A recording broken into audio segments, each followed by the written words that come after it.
Hello and welcome to another video tutorial brought to you by octotuts.com. Today I'm going to be teaching you guys how to make your own custom Twitter background. Now there are essentially two major ways to making a Twitter background. You could either use a free Twitter background maker like freetwitterdesigner.com, or you could use Photoshop. Now in this tutorial I'll be using Photoshop because, well, that's what I do. But I'll leave the link to freetwitterdesigner.com in the video description below.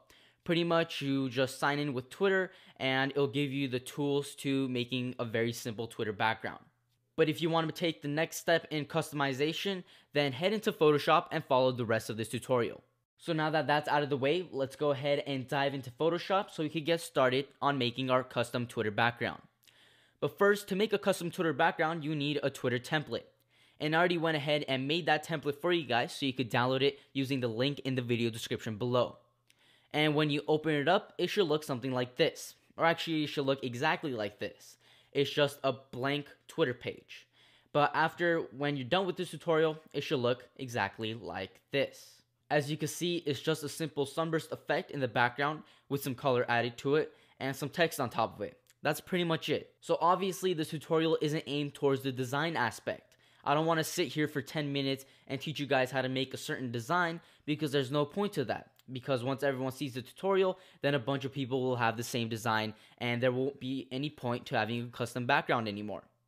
So the whole point of this tutorial, just like my YouTube background tutorial, is to provide you guys with a Twitter template and to teach you guys how to use it. Now in the process of this I'll also be teaching you guys how to make a very simple design, the one you see right in front of you, just so this tutorial isn't 20 seconds long and just so you guys also learn something from this tutorial in addition to getting the Twitter template and learning how to use that. So with all of that being said, let's get started. So now I could finally minimize this and open up or reopen up that Twitter template so I could get started on teaching you guys how to make that simple design. Now I know that was a lot to say, but I had to say it because if I didn't, then I know that people will complain that I'm not teaching you guys how to make an amazing design. But with all that being said, I hope that you guys see my reasoning behind it and understand why I'm not doing that. So the Twitter template's open, and the first thing you'll probably notice when it's open are these two blue lines. Now don't worry, these lines aren't glitches and they're not there accidentally or anything, and they actually won't show up when you save your image, but they're here on purpose to help guide you guys when you make your background. When designing your background, you want to make sure that all of your content goes within these lines.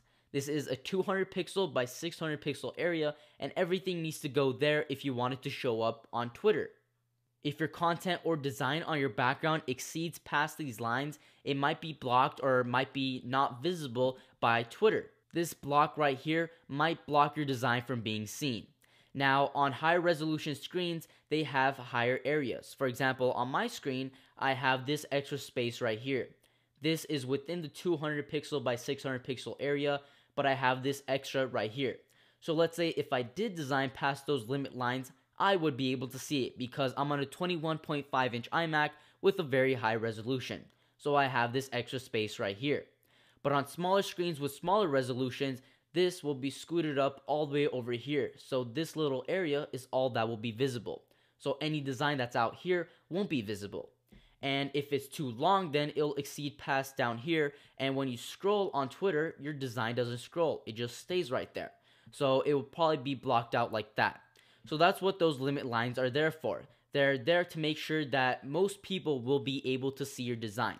And if it exceeds those lines, then there's a chance that some people might not be able to see it. Now with the final design today, I'll make sure that everything is within the limit lines. Over here, all the important text and the important content is within the 200 pixel by 600 pixel range. And the sunburst effect in the background mostly is with just a little bit peeking out. But that's fine too because people will still be able to tell that it's there, and if someone's on a higher resolution screen, then they could see the full thing. So now let's get started with actually making this sunburst effect. Let's click on File, New, and I'm going to make a new image with a width of 1000 pixels and a height of 1000 pixels and press OK.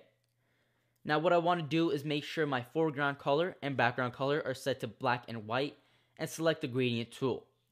And then I'm going to hold Shift, click at the bottom and drag all the way to the top to make a simple gradient. Now with the gradient made, let's go to Filter, Distort, and click on Wave. We want to change the type to square and press OK. And you should get an effect that looks like this.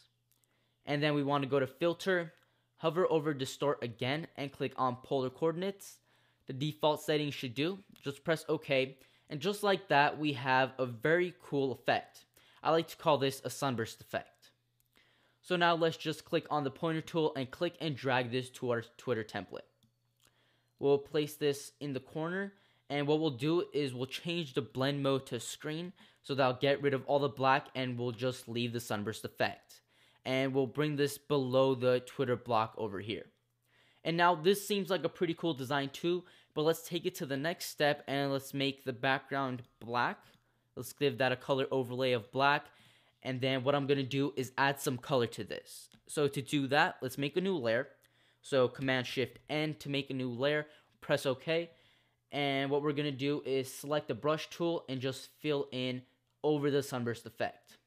Now it's going to make it disappear temporarily, but we'll change the blend mode to this, to soft light. And then we'll double click on it, click on Gradient Overlay, change the blend mode of the Gradient Overlay to soft light too. And then what we'll do is add a colorful gradient and then just change the angle to whatever angle that we want. And that looks pretty cool. So let's press OK to that. And we have the colorful background set.